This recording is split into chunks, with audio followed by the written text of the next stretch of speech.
Hi, I'm Bridget Burns with the University Innovation Alliance, and this is another short episode of the Innovating Together podcast. Now, I recently shot an episode that was amazing, so dynamic, and the audio just did not record. And so it was adorable to watch this episode go live, and lots of gestures, lots of enthusiasm, slides, but 0% sound. And so this is going to be a take two, which one of the many lessons about innovation we have figured out over the years is any expectation of perfection and you are done. You should absolutely expect that things will go wrong, especially technology when the word innovation is in the name of your organization. So what I was carrying on about is essentially part two of our discussion around the things that I share about how to make innovation and change easy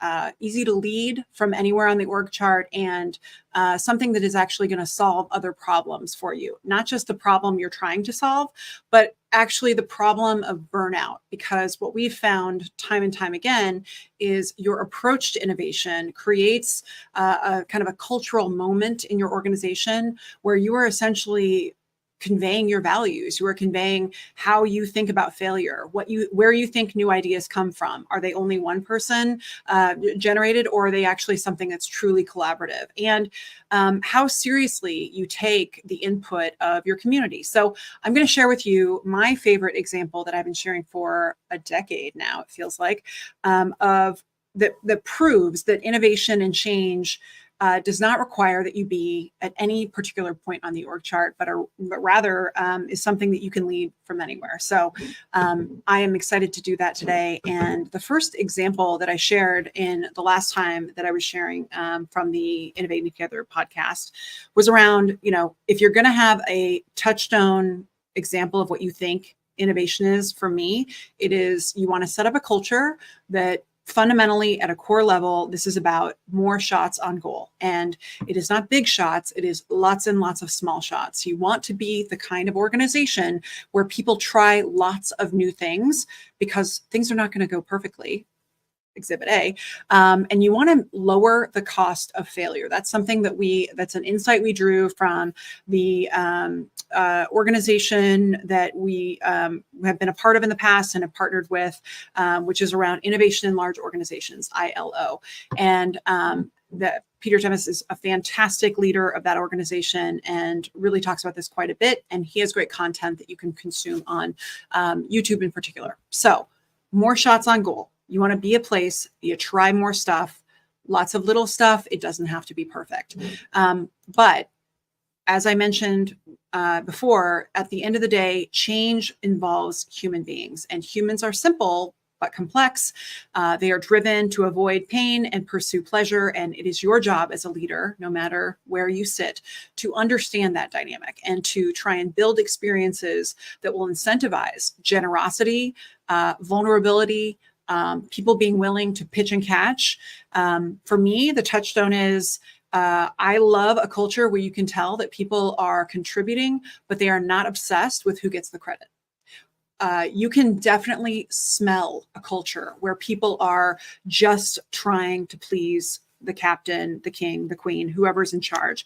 And it's all about positioning for who gets credit.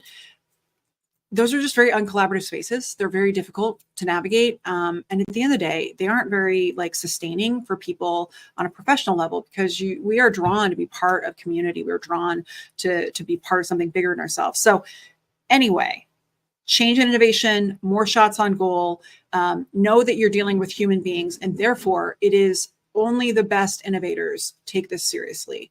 And the way you do it is by understanding what you're trying to accomplish in the midst of innovation.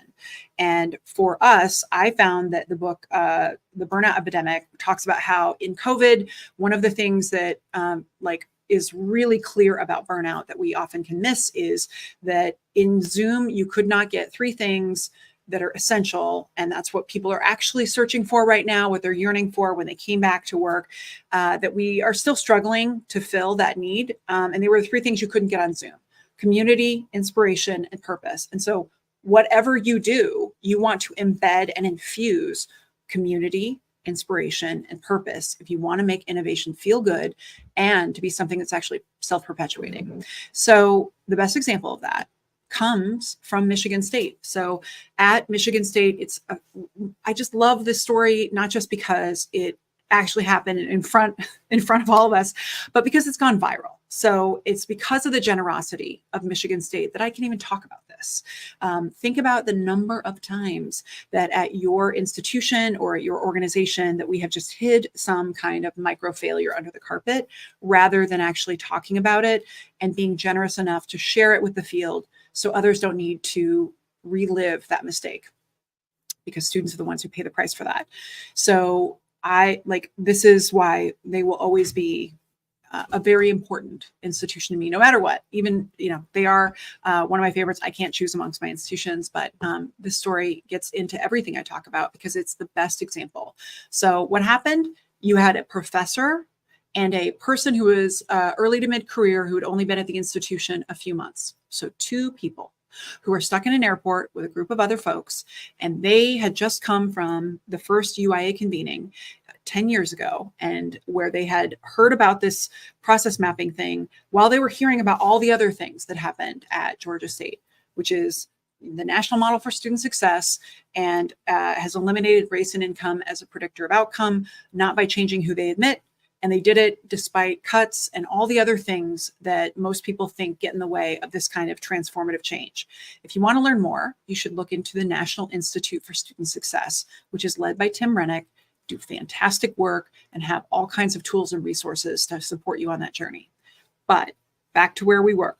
So our campuses come together, they learn about all the things that Georgia State did, and it was the folks at Michigan State were the ones who caught on to the idea that underneath all of it, before they started any of it, they started by mapping the student process by doing process mapping. So they send the early career professional over to get trained, which costs just a couple $1,000, I think. We did it later for many of our fellows, and you went away for a weekend. The Orion group had a great training. So they get trained in process mapping, and they are going to bring together folks who work on student success into one room for an afternoon or so. And what they did is they created an experience where anyone who worked on student success was in one room, and they mapped a 3-month window of time. That 3-month window is from the day the student gets admitted to the day they show up on campus. Just 3 months. And this is the map for their process map from that day. And it is, thank goodness for Dr. Chris Wren for, I believe she took this photo. I should put a photo credit on it. And what it did is they in that room, they were getting community, they were getting inspiration, and they were getting purpose. And they were doing it being collaborative. They were focused, everyone facing toward the student, trying to understand what's really happening, not what are we fantasizing is happening for students. And that is the thing that everyone needs to do. You need to actually see the system for how it is, not for what you imagine it to be. And putting a Post-it note up on the wall for every step in the student journey is so inexpensive. It is so easy, and yet it does not happen enough. And so if I had one wish, it would be that your campus replicate this work. At the end of that day, there were a million things that happened that were magic, where someone would say, hey, I don't have access to that data. Someone else would say, what's your email? I'll send you, I have access to that data. Or someone say, hey, we should stop doing this. This clearly doesn't make sense for the student. And then the person who that thing reported up to was in the room and said, yeah, that actually reports to me. We can stop doing that. When you create experiences like this that are about really seeing the system in a collective way, what's magical is that it's not plume of smoke change, where there's a plume of smoke and we all get told what the change is going to be and where we're going to go. It is so important for people to feel empowered, to take responsibility, to be proactive, to be anticipatory. When they find a problem for a student, to feel empowered to solve it. And that's what this looked like. So we're getting community, People are getting inspired. They're reminded of their purpose. This is all happening.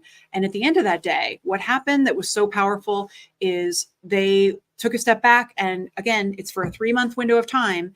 And they saw that for the student line on emails, there were 450 Post-it notes, which means there were 450 emails being sent in 3 months. And if you don't know what your number is, I always say it's probably 500. And wouldn't it be powerful to know?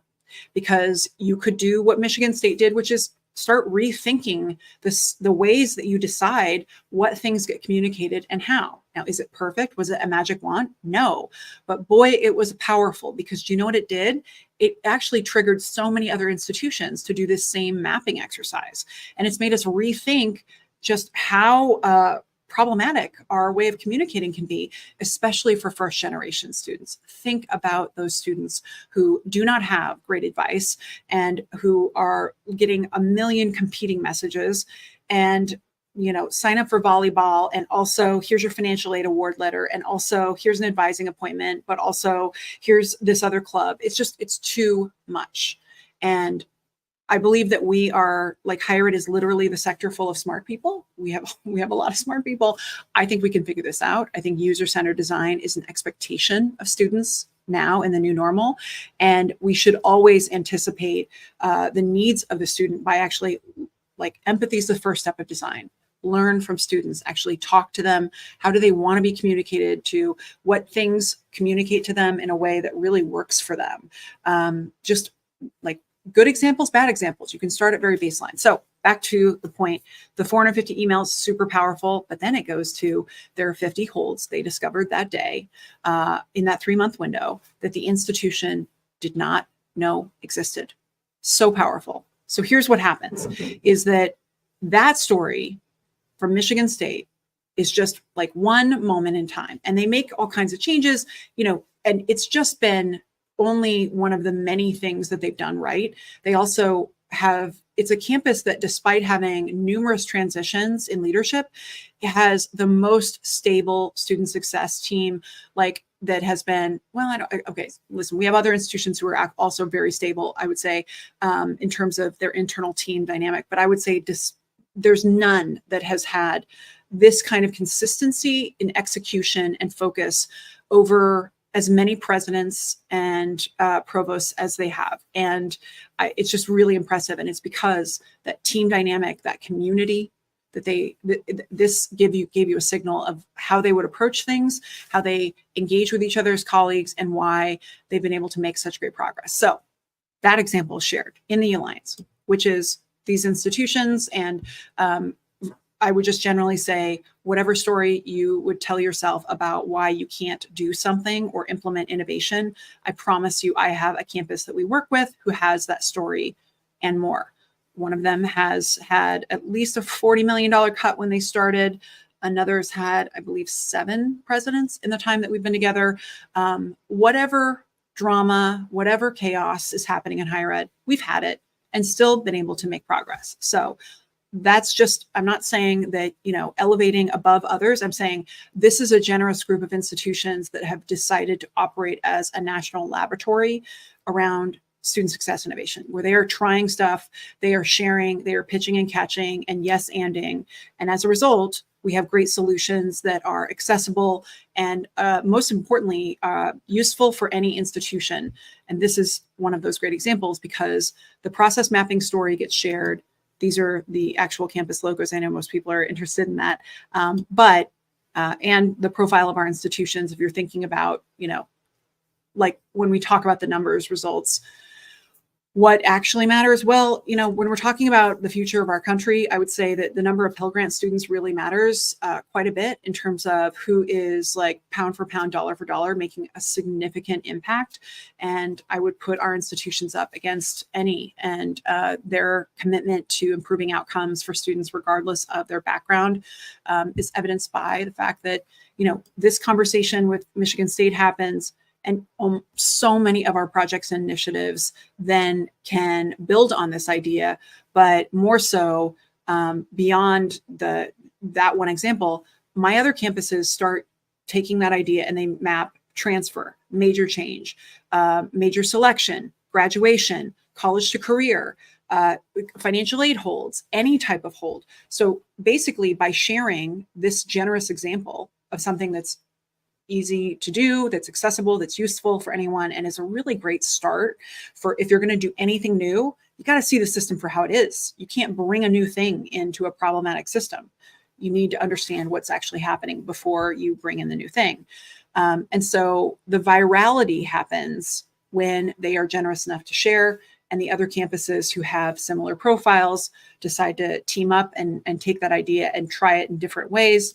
The results have been very clear: 143,000 more graduates since we started in the last decade, 89% more graduates of color, 41% more low-income graduates. There is nothing in higher ed that has had these kind of results, this kind of systemic change impact in the last 30 years. So not to toot my own horn, because I had really very little to do with this. This is entirely the result of a group of college presidents and chancellors deciding to step up and to hold their institutions accountable, to go bigger, and to be generous in the way they share what they're learning in real time. We don't wait to polish things up. We share things, frankly, early.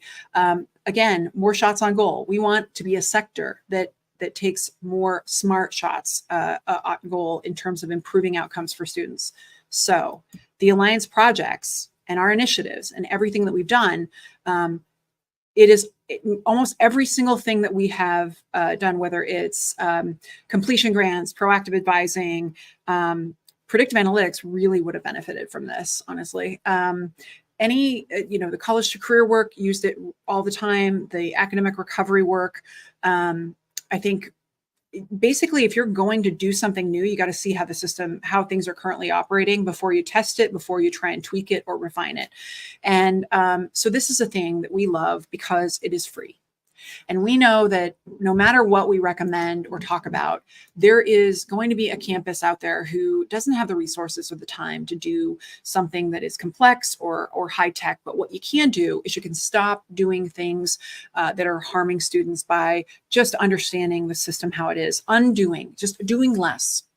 Like say less, do less sometimes with students. See the places where we are creating miscommunication, we are over communicating, we are sending a lot of conflicting communication, seeing the ways that, for us, we've discovered that financial aid holds were a huge space, that there were no rules about who set one, and anyone could set one. And we were expecting students to understand exactly what to do, and we weren't actually helping them.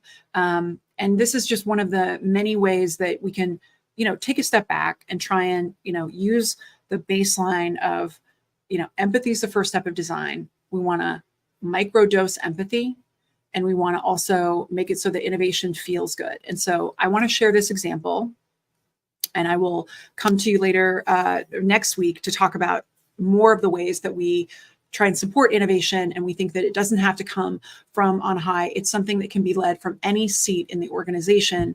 But this is one that I think is useful and valuable for people because it makes it so that it's super easy. It's something you could do yourself. The first time I ever did process mapping, and I'll put this up on because there's a QR code that you can use that will direct you to our free mini course on process mapping. We realized people didn't have time to get away from campus, and we didn't want there to be any impediment to change. So we created a free mini course in the University Innovation Alliance Lab, which is an online environment that we have a lot of tools and resources that help practitioners be able to implement. And we just know you're busy, and we know that you don't have you don't have time, and you don't have resources always to be able to do the work that matters. So we want to make that low barrier to entry. Again, lower the cost of failure, more shots, and try and support folks. So the final piece I will just say is, because of the generosity of Michigan State, because of this commitment that they have to their collaborative ecosystem, to their team, and the modeling of how you can infuse community and inspiration and purpose into innovation work, it has gone viral in the Alliance. It has supported our work. And what we have found is this is something that anyone can do, everyone should do. And, I will just end by saying that the students of today are the most sensitive to bad design of any prior generation because they live in an age where there is the proliferation of user-centered design thinking. Think about Amazon, think about Uber and Lyft when you pick up your phone. You know how easy it is to do all kinds of things that feel intuitive and feel seamless. And frankly, there's ease when you use those apps. Well, that's what people expect. That's the baseline. That's the least students expect now because they're being raised with an understanding of what it feels like when you are thought of and when something is designed. Now imagine the opposite. And I would say it's look to your left, look to your right. One of you is going to be here at the end of the term. So higher ed, we have to step up our game in terms of making sure our design is not an impediment to the goals that we have for ourselves and for our students. And I am just wanting to share this example with you because most of the things that I share about, again, everything is learned from the generosity of these campus leaders who are willing to kind of, again, act like a laboratory at the University Innovation Alliance. But it wouldn't matter if we didn't share it in a way that made it easy and useful for you all, because the Alliance has never really been about the Alliance. The Alliance was always about trying to change the future of higher ed and make it so that innovation goes viral faster, easier, that we actually see the kind of changes that are going to transform society happen quickly, less expensively, and more effectively. So that's what I wanted to share with you today. I so appreciate all the questions and support that we receive in my direct messages are always open. If you want to tee up a topic, also in the QR code that I shared, you can also message me, which is linked in my byline on Twitter or X, whatever, that you can be able to send me a note about what kinds of topics you're interested in hearing about, what questions you have about our work, and how we make sure that the content that we create for you is as valuable as possible. One of the core commitments for us is that it has to be easy and fast. We know that you're busy and you don't have time. And so we try and aim for about 20, 25 minutes because nobody has more than that. So given the time, I just want to say thanks for your attention and your energy and your enthusiasm for innovation. Our students deserve our best work, and we're so grateful for your commitment to learning about ways to help students better.